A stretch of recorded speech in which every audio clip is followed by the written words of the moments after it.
I just got finished watching the episode, and my goodness, what an episode! What an episode of Jujutsu Kaisen! Like, legitimately, this was fun. There is some hiccups here and there that I will talk about, but overall, my goodness, this final shot right here, just seeing Gojo remove the blindfold, and he's like, oh, I'm shocked you think you can defeat me and all that. Just everything about, like, this sequence, oh my goodness, to the glow on Gojo's eyes, it looks just so menacing. Such a good final sequence of the episode that really just makes you excited to see what's gonna happen next. And also, can we take a few moments to talk about this? I've been meaning to talk about it, but it's so good that I can't get it out of my head, and that is this opening song. Like, oh my goodness, like, hands down, I'm gonna be honest here, I think this might be my favorite opening song of this entire year so far. Like, out of all the anime I have watched this year,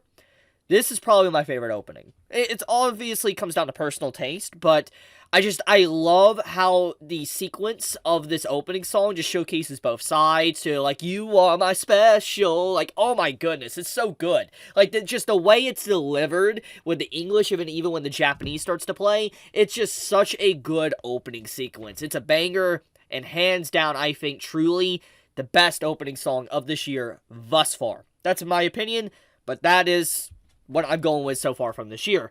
But okay, let's get into some of the bad before I really get into the good, because I want to get that across first, because I've seen a lot of discussion around it, and it mainly has to do with this fight right here, with the Grasshopper versus, Yuji, and it's, okay, let's be fair here.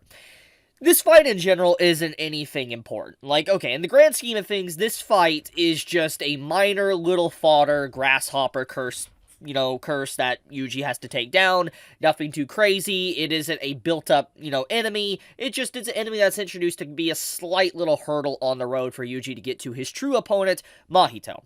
So, when we think about the fight, it isn't anything that is crazy or was supposed to be crazy. It was more or less to demonstrate that Yuji really is strong, and he can just deal with casual cursed spirits like it's pretty much nothing at this point if they're on a lower level.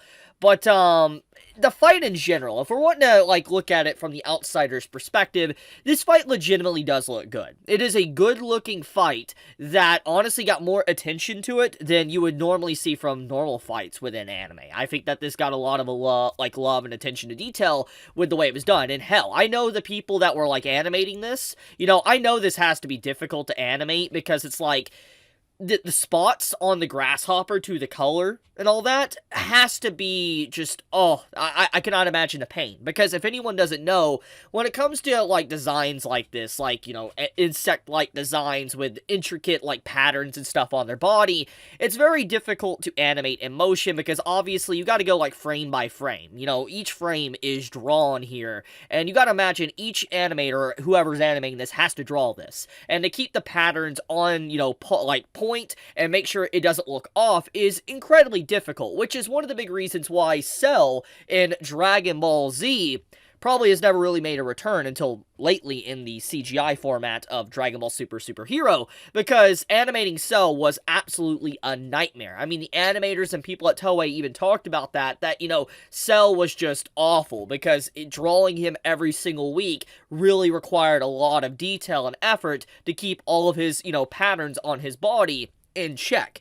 So the detail of this fight, there is definitely a lot going on here that flies under the radar that the average person probably won't even think about or wonder, because it's it's a very brief and just fodder fight. That's what it is. But like I said, a lot of love and detail is poured into this when you look at the individual frames. Now, if we're wanting to get into even deeper of that, we need to talk about this. This is ghosting / dimming that is going on, and if you probably have heard this term already if you browse online through either Reddit, Twitter, etc., or maybe TikTok, and if you've heard it from TikTok, oh man, I feel bad for you. And the reason why you might have heard it from TikTok is because there was an individual about a month ago, I talked about this, I even made a video on it, that basically said that Studio Mappa was using AI to animate Jujutsu Kaisen Season 2. That's what was being stated by this individual. Apparently talked with an animator, which, let's be honest, she didn't talk with with an animator. But the point of the matter is that, there was a lot of people saying that, oh, it's AI and all that that's being used for Jujutsu Kaisen, and that's why it looks like this, the ghosting and the dimming, that's not what it is. This is a technique that's been used for decades now for anime, thanks to laws and stuff within Japan. So let's get into that. Why is this? Like, if you were watching this episode, okay, you're probably like, wow, this looks really good, and then you get to this scene, it looks incoherent. It looks really bad. Like, you could tell there's a lot of movement going on. Like, look here, you can see this. The frames and stuff, the fist coming in. You could tell there is a lot of attention to detail and movement going on in between the frames. But the way it's dimmed and then ghosted between the frames, it makes it look disorientating. And I'm not gonna lie, it hurt my eyes. Like, I don't have, like, epilepsy or have problems with things like bright colors and stuff like that. But I'm not gonna lie, when I was watching this sequence, it did hurt my eyes. It took me out of the experience of this fight, and I was just like, yo, whoa, what the hell?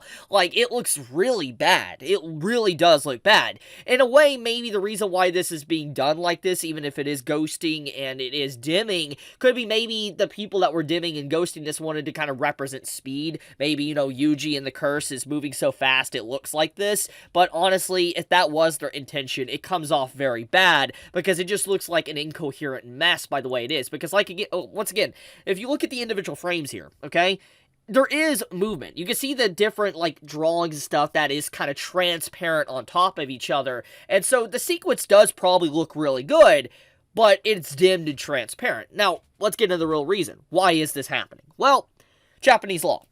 A long time ago, if you've never heard, there was an episode of Porygon. It was a Pokemon that had flashing lights within its episode, and obviously because of that, it caused a lot of people to have seizures. And so ever since then in Japan and other countries, etc., there's been laws that have been passed where certain things need to be dimmed or toned down or ghosted just to be able to air on Japanese broadcasting. And so at the end of the day, what's going on here with this sequence of events isn't necessarily Studio Mappa or the animators doing this. They're forced to do this thanks to the broadcasting company. That's what's going on here, is that the broadcasting company in Japan is enforcing this, and it has to be done because of seizures. It's a health concern. So that is why this has always been a thing. It's not a Jujutsu Kaisen thing, it's legitimately just a problem for anime, because, once again, going back to the Pokemon issue, I think anyone that probably dabbles in Pokemon and, like, cut episodes or removed episodes or whatever, blocked episodes, probably have seen that story once or twice in the past. So that's why, this is going on. Now, does it mean that we can say, oh, because of that, we can say this is okay, we should just deal with it? No. I do think that there is ways to do ghosting and dimming to make it look good and coherent, and this is an example of just, it looks like an incoherent mess that is really hard to follow. Because look, the transition here, it's very clear. It's not blurry here. Like, look at how the transition of this is, and then it goes back into, like, a blurry mess in just a moment. Like, I'm going to skip ahead just a little bit here, and you'll just see how it goes back into a mess. Like, look at this. Like, it does not look good whatsoever. And so, yeah, it really takes you out of the experience. There's been a lot of complaints on this today I have seen. Once again, I don't think that this is, like, the worst episode, and I don't really blame the staff for this episode, but I can see why people were complaining. This is like, yo, why? Why do this? It hurts. It hurts my eyes.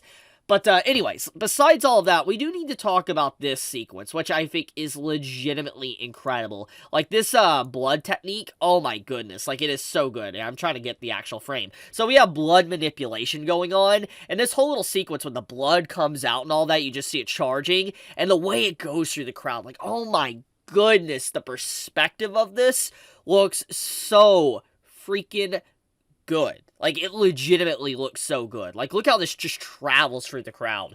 And then, it gets almost to Gojo, and Gojo stops it. It's so good. Like, this is probably one of my favorite sequences of the entire episode. And there's some pretty good sequences. I mean, besides, obviously, that ghosting issue, there's multiple segments here with fighting and movement of the characters that look legitimately beautiful.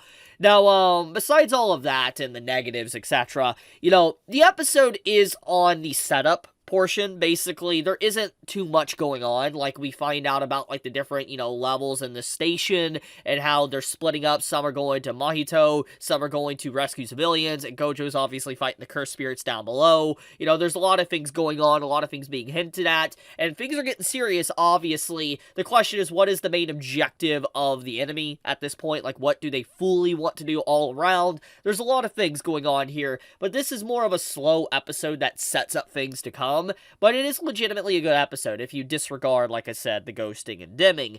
So yeah, that's about it when it comes to this episode of Jujutsu Kaisen, though. Like, there's some great frames here. I love the handicap that Gojo has, like, finding out that, the man can't use his full power because there's just so many people around him, and the civilians are being used as a handicap so he can't do anything. Also, the pure savagery and the uncensored nature of some of the content really caught me by surprise. I'm really shocked by the way it was done.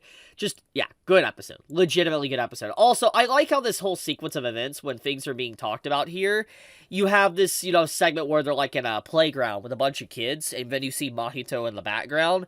It's very clear what's going to happen here without really showing it, and I think that makes this scene very sinister, even though it tries to come off as very, I guess, innocent. I think that's what makes this scene very interesting, like this flashback of this conversation, because, you see Mahito running after kids, and it's just like, uh-oh, like, we know what he does to humans and stuff, how he disfigures them, so yeah, you can put A and B together.